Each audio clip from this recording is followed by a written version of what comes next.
This is a hoof handling method that I've perfected over 15 years handling horses' hooves.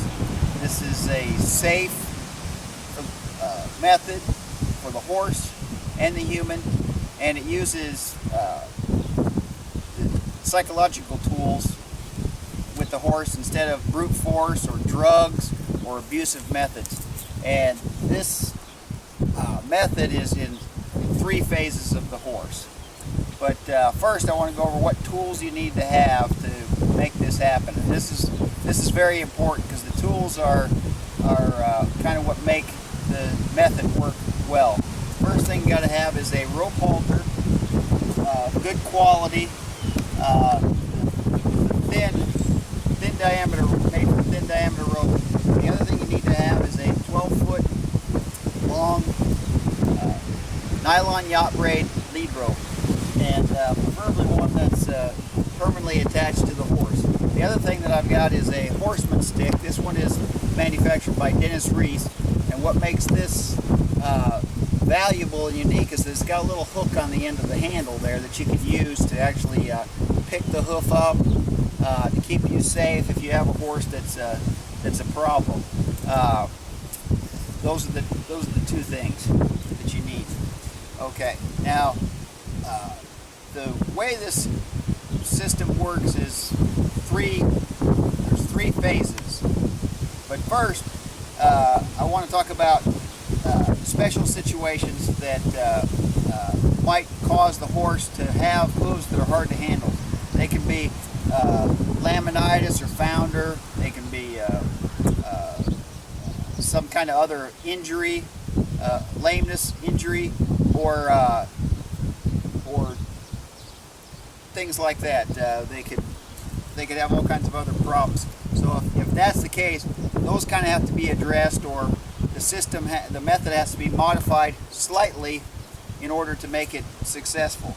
And one of the main problems that a lot of people have is handling horses with laminitis or founder. And a lot of times what happens is their tricep becomes cramped, and then when you pick their foot up, it compounds the cramping and they want their foot back. And it seems like to some people that's a disobedient horse, but actually it's a horse responding to pain. So a couple of things you can do to put put the horse in a more successful way of working with you is to massage that tricep and stretch their leg out forward and try to get that muscle loosened up, and you probably have a little better handling with their hooves. The other thing too is being responsible with your horse. Don't get over aggressive. Don't take things that the horse does as something personal. Try to keep a cool head and just kind of use psychology and their horse's nature against them for your success. Okay, one of the first things that I think a lot of people run into is horseshoers, vets, people like that, they just have an automatic expectation that horse should give their foot for whatever reason. The thing I like to do is before I pick up any horse's foot, I'll pet them for a little bit to let them know I'm okay. And the other thing I'm doing is if I reach down here and there's any kind of protection or they have muscle tremors right here, I know they don't want to give me this foot. They're kind of being guarded. So I'm going to try to pet that until they relax. Same thing on the flanks. If I go back here to pick up their back foot, I'll rub on their flanks, and if they try to squeeze that muscle, protect it, or try to guard it, or there's muscle ripples, I know that they don't want me to pick up that foot. So I'm just going to sit here and gently rub them until they relax, and that tells me I've kind of earned their trust. And that brings up that there's usually a couple of 3 different types of horses. Usually you have the horse that's very timid and fearful. There's the horses that are very aggressive. because they want to dominate you, and then there's horses that are just obedient because they might be spoiled. They've always had their way, and they just kind of look at humans as food donors. So what we want to do is we want to try to determine what we're dealing with first in this method. And if they're basically timid, which most horses below the age of 2, they're just kind of fearful. So a lot of times just by petting them and rubbing around, trying to touch sensitive spots gently, they'll relax, and usually picking up their feet's not that big of a deal. Horses that are a little older, more mature, they've had some skill, maybe buffaloing humans or being aggressive, or they have a very big ego, and so now you're dealing with a horse that doesn't want to be handled or has scared people in the past. That's a little bit more difficult because you have to really kind of walk that fine line of how to get their ego in check without making them fearful or being abusive to them or anything like that. And it's just a matter of determining what you're going to do. Because what I like to do is, like say, if they're young horses, I touch them a lot, try to rub them, and that usually fixes it right there 90% of the time. Now horses, I have 3 phases of correction. So like a horse is just kind of annoying, okay? The method that I use is I just bump on their halter and make them back up, okay? And a couple of steps, but the critical thing is I can't move my feet, okay? I'm trying to project my power authority the horse without being abusive, okay? And a lot of times that may take 3 or 4 times, and then just be patient. It'll work on most horses. Now, if the horse is very aggressive, then we'll have to go up on the phase scale. And the next method is using the end of the lead rope to disengage their hindquarters. And normally, I do it fairly authoritative, and I do it on both sides, get them to disengage their hindquarters. And that's just a bigger, I'm showing them that I'm more powerful. And I'm trying to get into their head that I'm very powerful, and you need to respect me and do what I'm asking. Again, it might seem counterintuitive, but horses will relax if they know what you're doing, because they're not having to make decisions. They're just basically looking to you to do what they're supposed to do. The next level is the horse that's very aggressive and potentially dangerous. And what I do with those horses is I take those from the area that I'm working with them, and I take them over to an area that's free of any kind of hazards or anything like that, and I put them in a circle around me, usually at a trot or a canter, and I have them go both ways.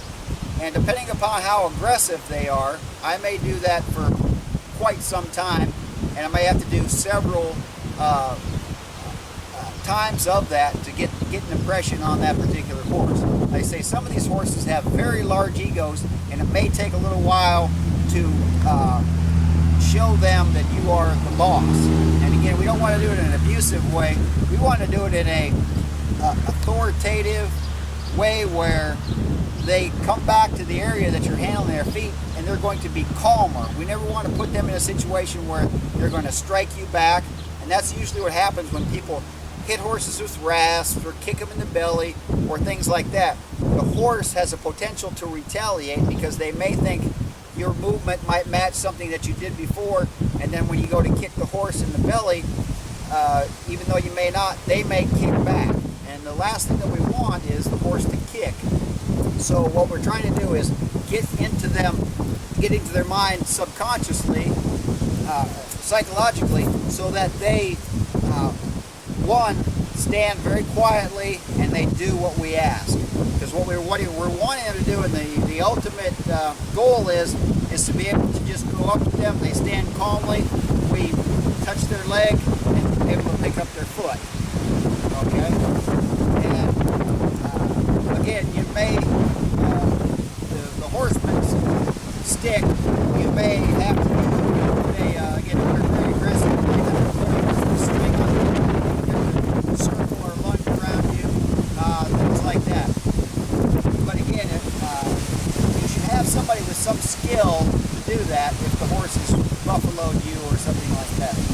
But again, this is a very good method, and normally I would have to say 95% of the horses that I deal with, backing them up or just disengaging their hindquarters is sufficient if it's done promptly.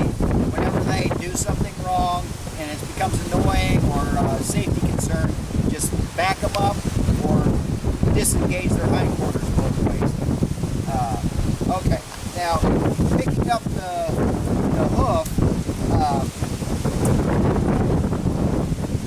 what I like to do is, like, say, even if I've done the horse 1,000 times, even my horse, I'll pet the horse, not to let them know I'm there, but to let them know I'm their friend, and I'm not going to hurt them. You have to remember that horses guard their legs like a national treasure. This is what they use to escape from predators. This is how they travel.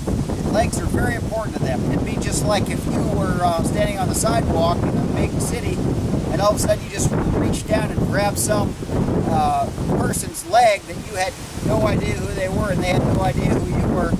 They would probably react in a very bad way. But if you talk to them for a few minutes and said, hey, I'm a professional, I want to look at your feet or whatever, the chances of them letting you look at your feet after you had some kind of relationship with them is going to be a lot higher percentage. And that's the same thing we're doing here with the horse. We're just kind of introducing ourselves, petting the horse. And then what I like to do is I touch right here, and they'll usually pick their foot. If they don't, I turn my fingernails in on the bone to try to get them to pick their foot up, and then I'll catch their foot with my hand. Eventually, after they learn how to do all that, they will do it much easier. Okay, and a lot of times too, you know, just by going back here, like here, you see, I just ran my hand down her leg and she picked it up, and then her hoof out, and let her have her leg. Now, a lot of times what happens is too is that if you're gentle back here, like I can get her to relax just by kind of gently rubbing her leg with the hair on her leg, and she'll relax. Most horses will when they know that they're not in danger, because it's just kind of a natural reaction when somebody grabs their leg. It doesn't matter a lot of times how many times their leg's been handled. It's just kind of a natural reaction, because it's kind of instinctual that they don't want anything to grab their leg, because that's how they would, if they got injured bad enough, they would die in the wild.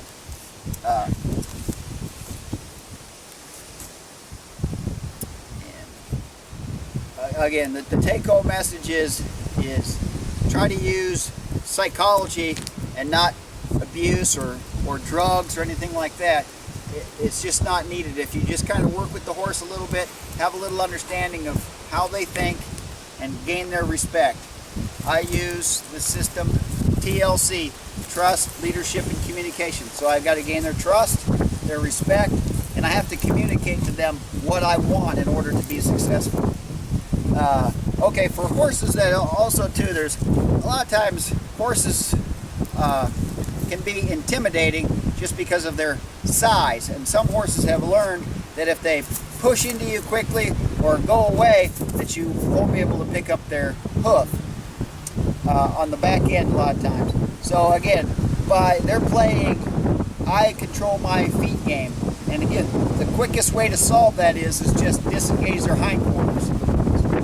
You're having control over their feet. It may take a couple of times, and it may you may have to put them up against a fence or something like that, so they can't pinwheel away from you or something like that.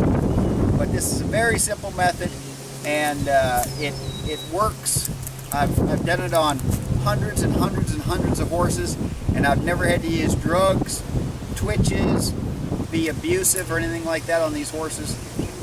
But you do have to be patient, and that's the only thing that you're going to have to bring with it is the idea that you can pick up their feet, and it will happen. It's just